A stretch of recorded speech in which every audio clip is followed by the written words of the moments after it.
अयोध्या की गलियों में उत्सव था। वर्षों बाद राजा राम और रानी सीता घर लौटे थे। उनके प्रेम का प्रकाश पूरे राज्य को रोशन कर रहा था और ऐसा लगता था मानो खुशियों ने फिर से अयोध्या में अपना घर बना लिया हो। पर जैसे दिए की लौ के नीचे अंधेरा होता है, वैसे ही इस खुशी के पीछे शंका के कुछ फुसफुसाते स्वर थे।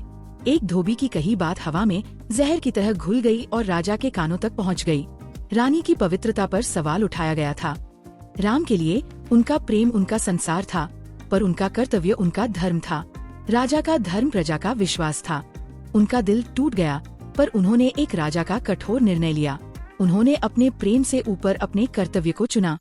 जब सीता ने ये निर्णय सुना तो उनकी आंखों में आंसू नहीं, बल्कि एक असीम शांति थी। उन्हें किसी बाहरी प्रमाण की आवश्यकता नहीं थी। उनका सत्य उनकी आत्मा में बसा था। उन्होंने बिना किसी शिकायत के महल छोड़ दिया। लक्ष्मण उन्हें भारी मन से गंगा के किनारे जंगल की सीमा पर छोड़ आए। सीता ने पीछे मुड़कर नहीं देखा। उन्होंने अपने भविष्य को स्वीकार कर लिया, जो अब प्रकृति की गोद में था। जंगल सीता के लिए एक घर बन गया। उन्होंने महर्षि वाल्मीकि के आश्रम में शरण ली और वहीं अपने 2 पुत्रों लव और कुश को जन्म दिया। उन्होंने उन्हें शस्त्रों का नहीं, बल्कि सत्य और सम्मान का पाठ पढ़ाया। अयोध्या में राम एक महान राजा थे, लेकिन एक अकेले इंसान थे।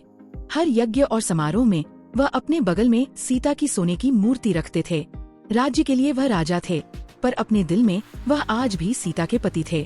कई साल बाद 2 तेजस्वी बालक अयोध्या के दरबार में आए।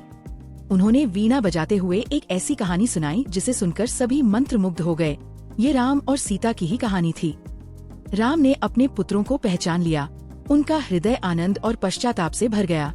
उन्होंने सीता को वापस अयोध्या आने और सभी के सामने अपनी पवित्रता साबित करने का संदेश भेजा, ताकि प्रजा का संदेह हमेशा के लिए मिट जाए। सीता दरबार में आई। उनकी उपस्थिति में एक दिव्य तेज था। उन्होंने राम को देखा। उनकी आंखों में क्रोध नहीं, बल्कि समझ थी।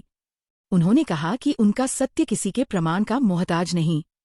फिर उन्होंने अपनी माँ धरती माता से उन्हें अपनी गोद में लेने की प्रार्थना की। धरती फटी और सीता उसमें समा गई। यह अन्याय था या कर्तव्य? ये त्याग था या सम्मान? इसका उत्तर कहानी में नहीं, सुनने वाले के हृदय में छिपा है।